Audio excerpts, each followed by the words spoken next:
Certification of compliance with open meeting law. Anybody there? No? Roll call. Cobb, Here. Miller, Here. Branson. Here. Approved minutes from December 19th, 2019. Move to approve. Second. It's been moved and approved to the minutes from December 9th, 2019. All in favor? Aye. Aye. Opposed? No. Motion carried. Public comment? No. Reports. Treasurer.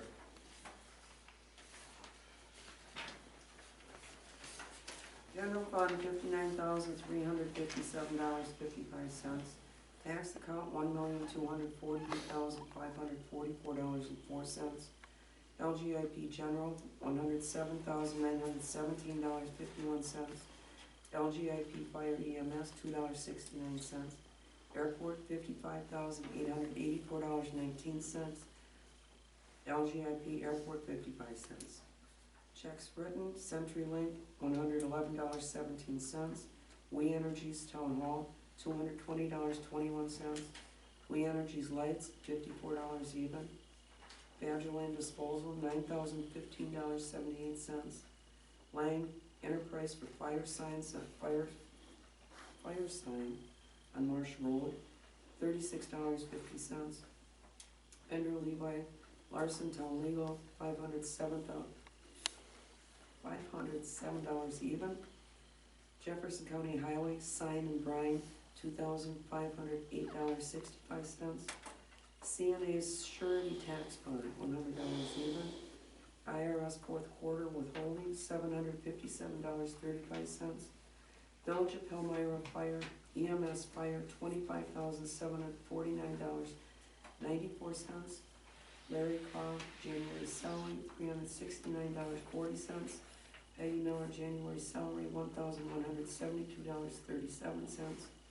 Leanne Kistler, Animal Control, $1,000. WTA district meeting, I don't have an amount in there because I don't know how many people are going to the meeting.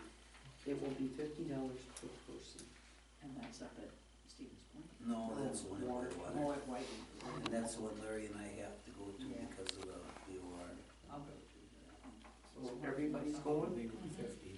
Yeah, And it's February 15th, I believe. I think so. Yes. There's some party training. Yeah, February 15th at the Brew House, it's on Saturday, The Lang Enterprises wasn't a fire sign, that was a road sign on Marsh Road. on Marsh Road.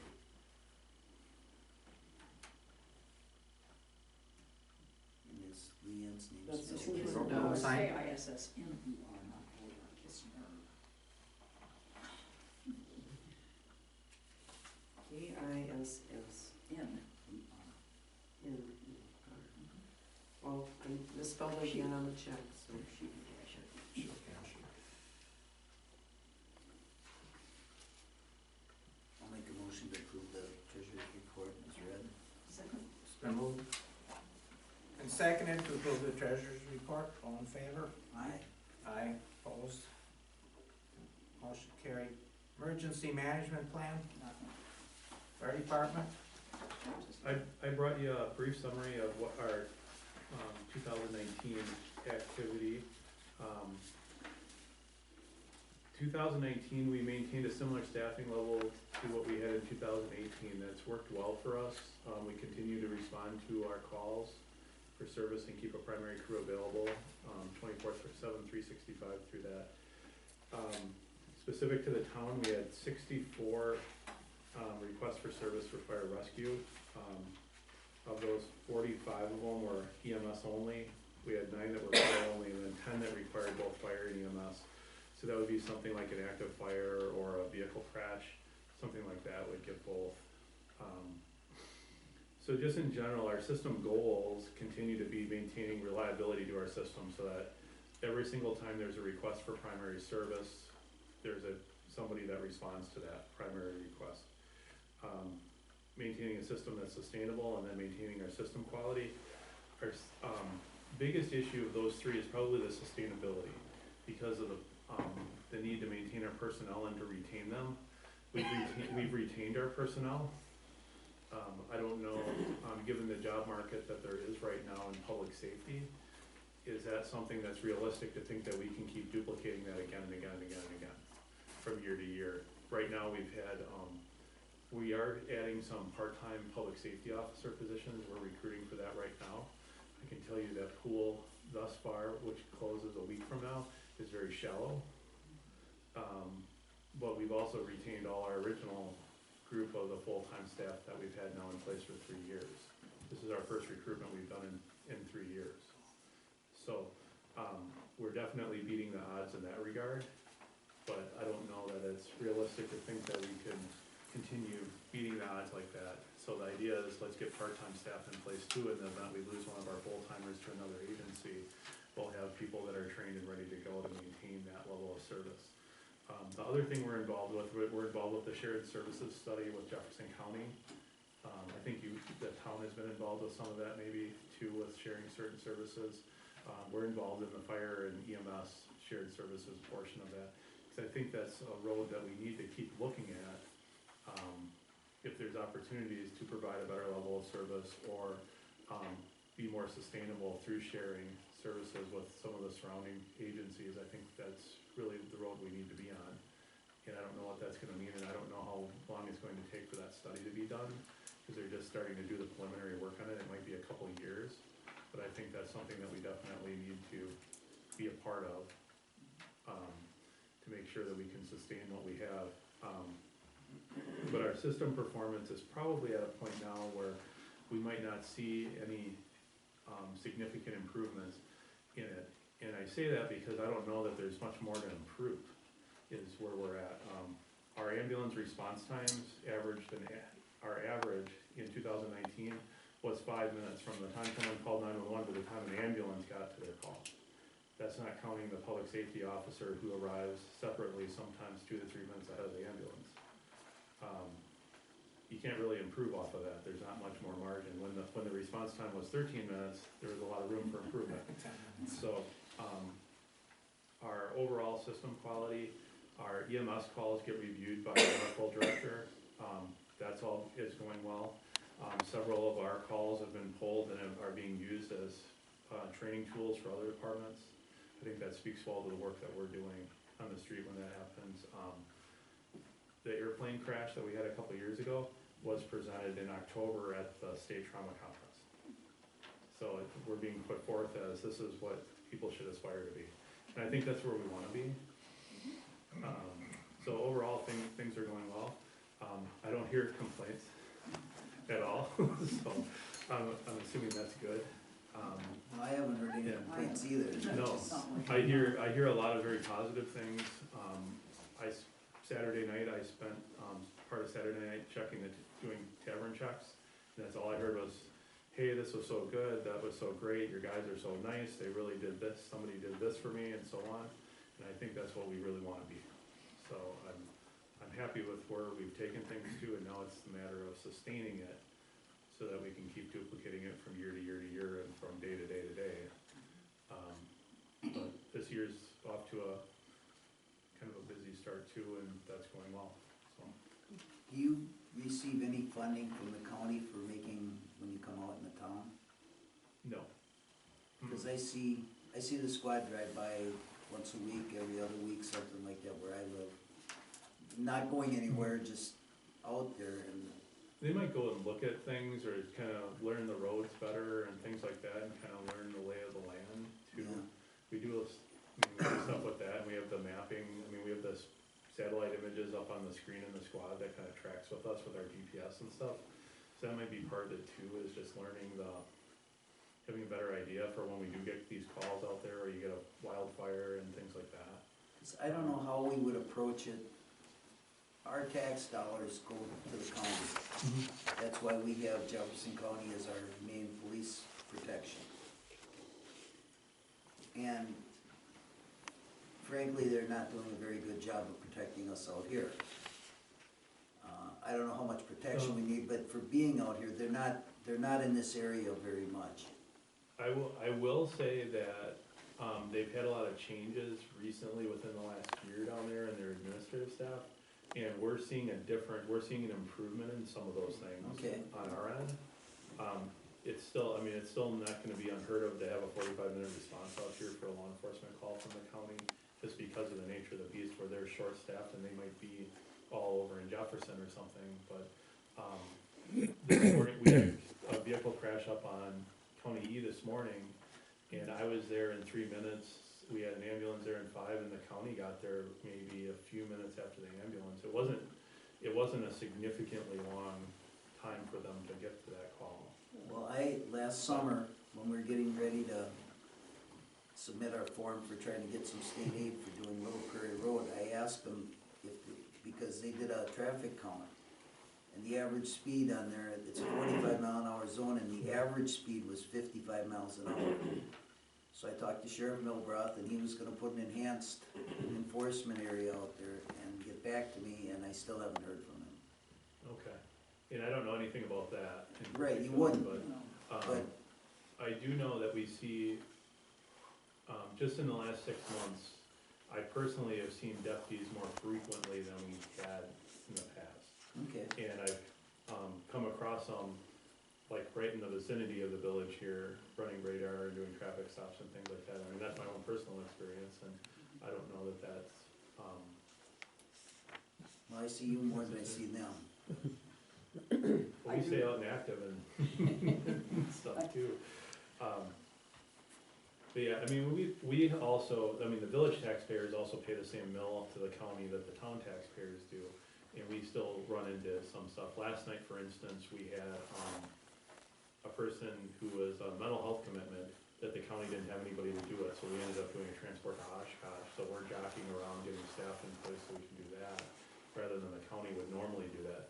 Now, they reimburse us for the cost of doing that. We do get that money from Human Services for that transport. But it also puts us in a real bad spot that, you know, it's tying up our staff member too. And now we're trying to backfill that position to make sure that we still keep adequate coverage here. So they just didn't have anybody available to do Yeah, it? they were at minimum staffing to maintain what they had. And it was, I mean, it was busy last night, and there's no doubt about that, with the snow and different things going on. But I think that's, you know, you gotta remember too, when you deal with Jefferson County Sheriff, you're dealing with a rural sheriff's department. I spent 11 years of my life working for a different rural sheriff's department, but some of that is you just get stretched so thin with your staffing because there's just not the funding there to adequately staff your patrol division. Cause the sheriff's main duty in the Constitution is to run that jail. And they have to maintain staffing there. So there may be times that deputies are coming from the road to maintain that staffing too if they're short. I mean, and I know that there's issues with recruitment and so on too that they have, just like everyone else has at this point too. And, you know, when they hire somebody, getting them up and trained and certified and everything takes a long time if they're hiring somebody new. But they've been a lot more, collaborative with us too in the last year, which is kind of a nice change. I don't know, it's certainly a different approach that I'm seeing in the last year or so from them overall, so I guess but sometimes it's just gonna take a long time to get somebody out here where we're here. Yeah. And there's times that they call us though and request us to go out there, I mean, we're on those calls way ahead of them.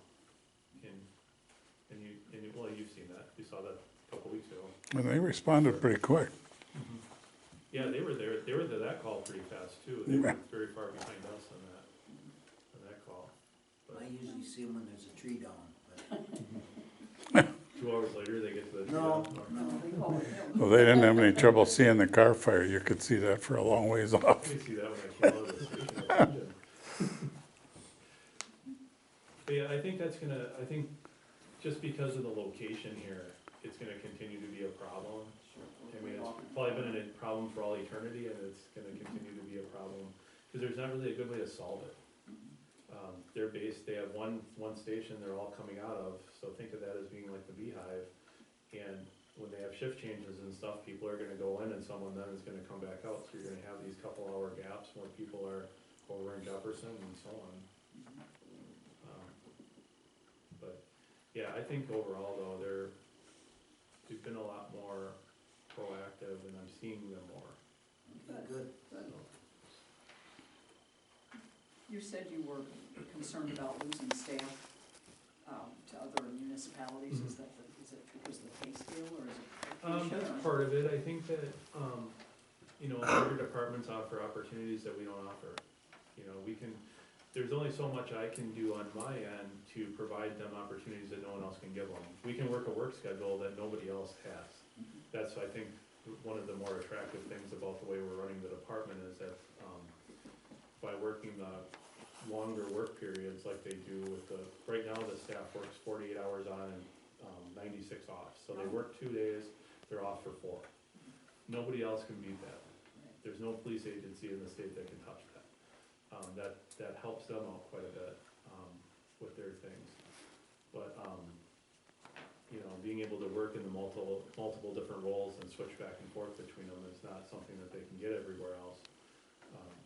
The training and stuff that we provide them isn't something they can get everywhere else. So there's a lot of things we can do that a larger agency just doesn't have the capacity to do too, but we also don't have the ability to, you know, in 2 years you can be promoted to this and so on. But the pay scale is low too, and I don't know that we're gonna be able to fix that. I mean, right now, if any one of them were to do, like a lateral transfer to another agency, they're probably looking at $20,000 more than they're making now.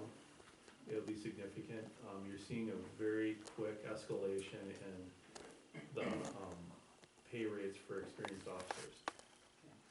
It's not unusual to see them in the upper 70s, $80,000 range, at the 3-year mark. So you're not even talking like a very experienced officer, you're talking somebody that's, probably at the point where they got their feet on the ground and have some level of competency.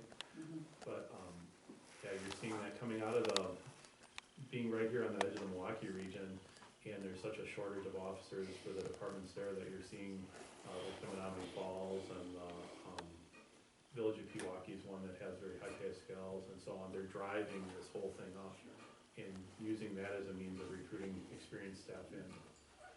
And, I don't think we're ever gonna get to that point of paying our staff.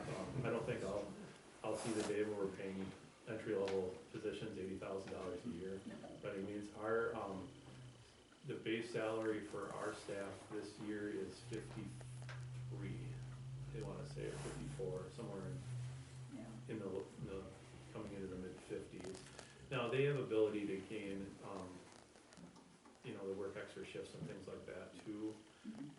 But I don't know any of that anybody hit even 60. You know? Are they able to work their off day? Yes. Yeah, and we do authorize outside employment for them, and I think all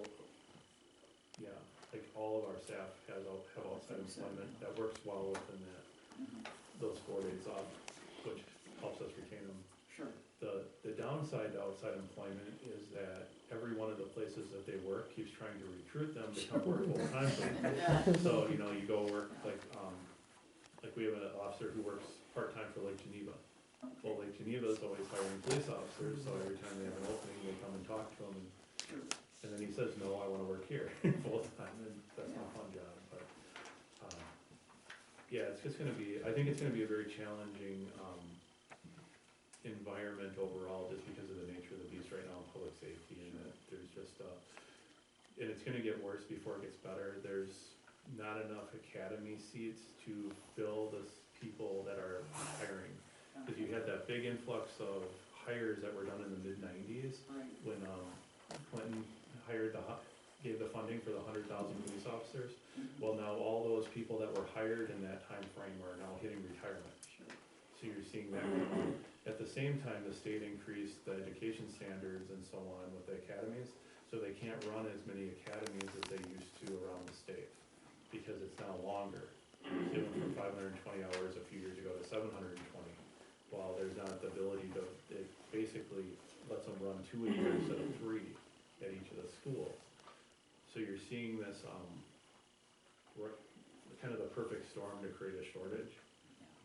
And it's, that's kind of what we're seeing in our current recruitment for the part-time positions.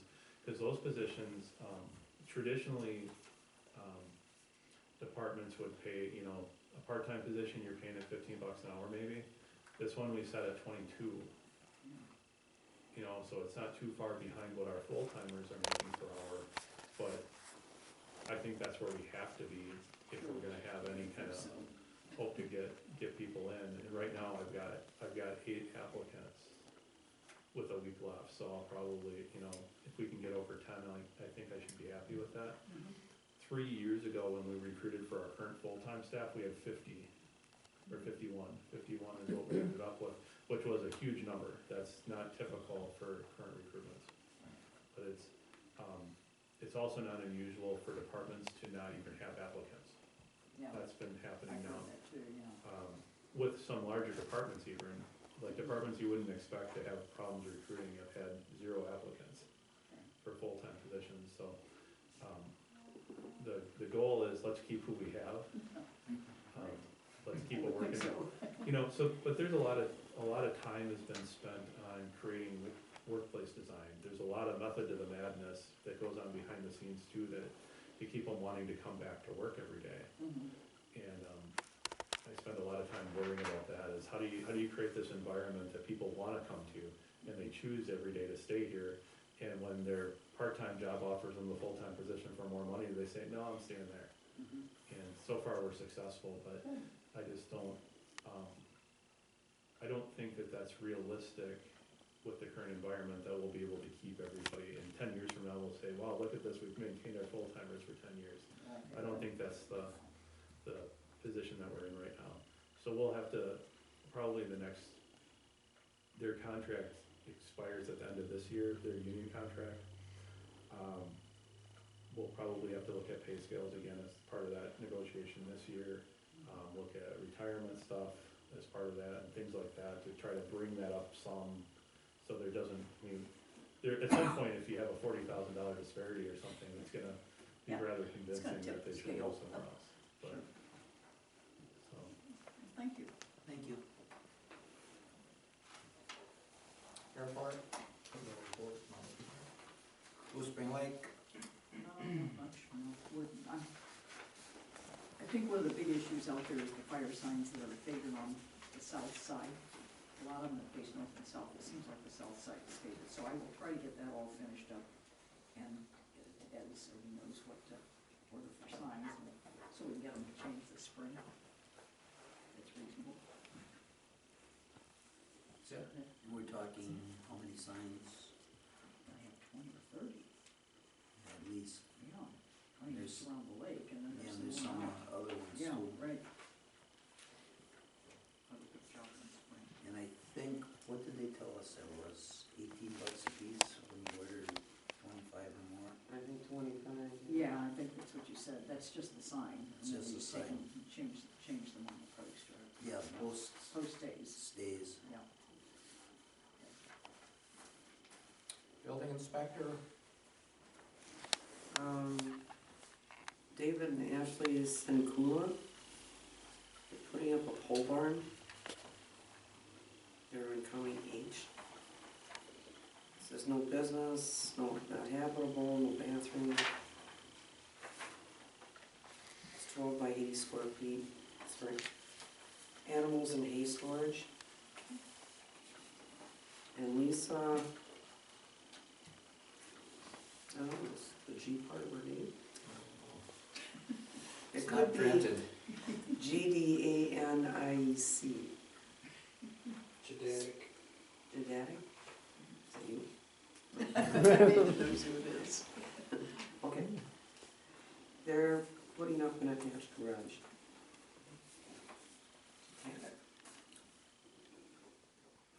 Okay. That's it. Highway? We took care of the 12 inches of snow for you. Whenever you saw it. But don't order any more ice storms. Are you ready for freezing rain in the morning? Yep, Okay. we're all loaded and ready to go. Does rain hurt that brine? When you put it on? I think it washes it off if we get too much rain. Cause I know they were, put brine out and then it rained. Yeah. I think if it's a light rain, it doesn't affect it, but if you get a heavy rain, it's gonna wash it off.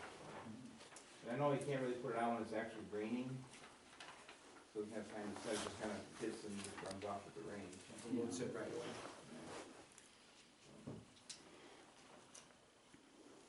Correspondence?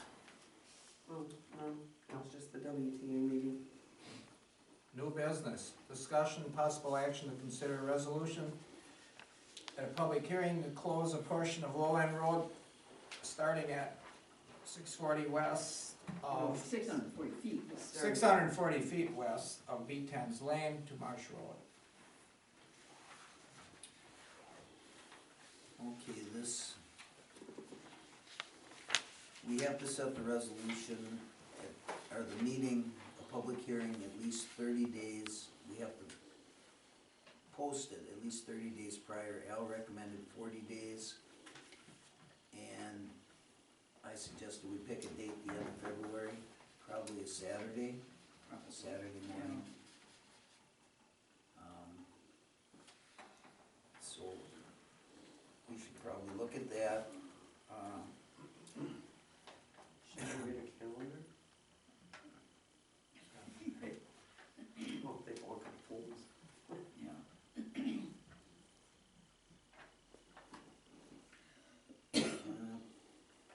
This is something that has to be published, it's a class 3, so it has to be, Published twice. Three times. Three times. And the first time at least 30 days prior to the Oh, meeting. okay. Well, we can't do it the 15th because that is the WTA meeting. So either the 22nd or the 29th, we'll keep it in February. Well, let's start with 22nd, what date is that? Saturday, Saturday. February 22nd.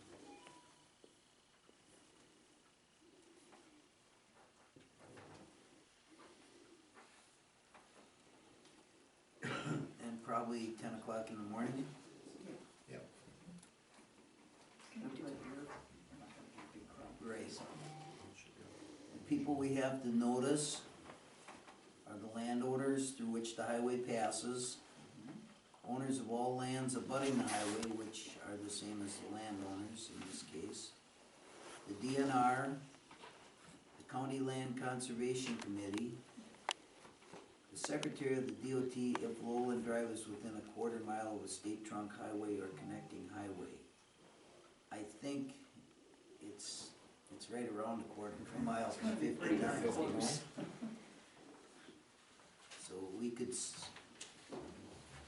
probably just send it, just to cover it.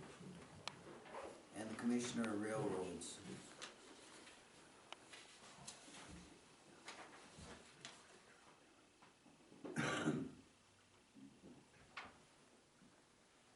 And that's where we consider the resolution, which you have in front of you somewhere.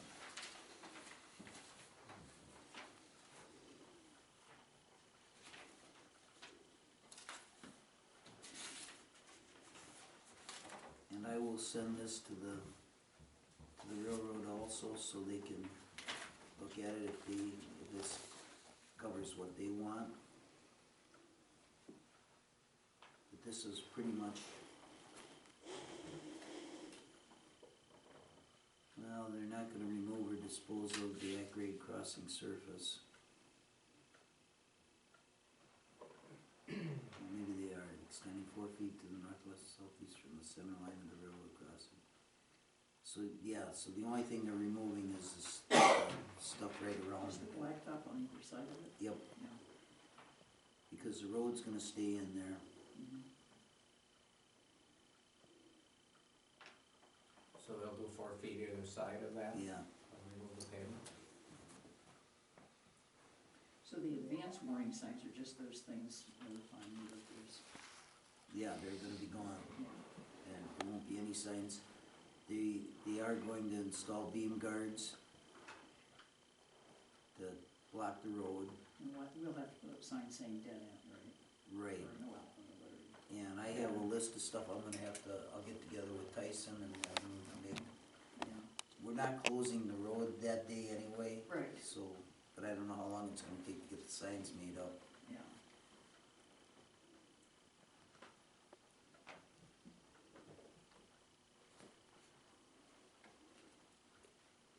And other than that, it's just stuff we've gone through before. And we will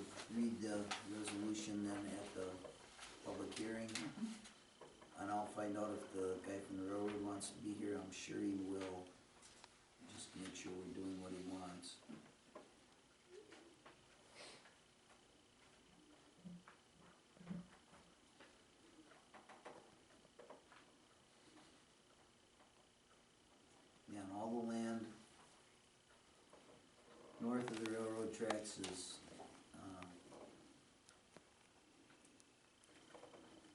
Fender and,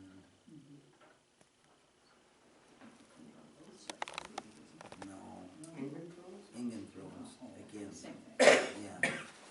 And everything south is Ralph's, yeah. so we'll have to notify them. And that's all I have on that. Do we have to vote for the date to close our public hearing? I suppose we could. Is a motion to consider the resolution, or to do it? Yeah, I'll make the motion that we specify February 22nd, 10 o'clock in the morning as the public hearing date to consider resolution 2020-1, which is the railroad resolution. At the town hall. At the town hall, yes. Second motion. Been moved and seconded to have a public hearing to consider a resolution at the town hall on February 22nd 10 a.m. at 10 a.m. All in favor? Aye. Aye, opposed? No. Motion carried. Discussion and possible action to consider an ordinance adopting the state of Wisconsin commercial and residential electrical and building codes. Tom Marks sent me an email, he said that the state of Wisconsin, Safety and Professional Services is checking the communities have adopted Wisconsin commercial and residential state building codes. He did a ordinance for me that I retyped. He said his goal is to complete this by the first quarter of 2020. It's ordinance 2020-01, an ordinance adopting the state of Wisconsin commercial and residential electrical and building codes, town of Palmyra, Jefferson County. The town board of Palmyra at its January 13, 2020 duly noticed and scheduled meeting does hereby ordain as follows. Adoption of state of Wisconsin SPS 316 electrical code, SPS 320 through 325 uniform dwelling code, SPS 360 through 366 commercial building code, SPS 370 historical building code, SPS 375 through 379 existing building code, SPS 381 through 391 uniform plumbing code, passed and adopted on this 13th day of 2020, January. I'll have to retype this before we send it. Dated on this 13th day of January 2020.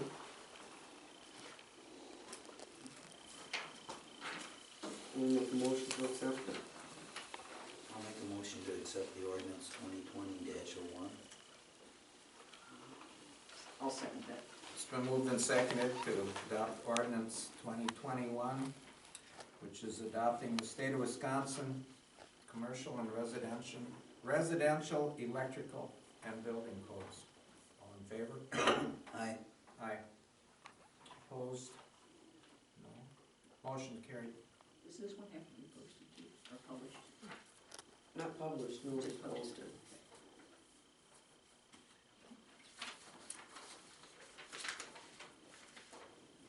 All right, move to adjourn. Second. Been moved and seconded to adjourn. All in favor? Aye. Aye. Opposed? Motion carried. And just so you guys know, I gave you all a copy of this.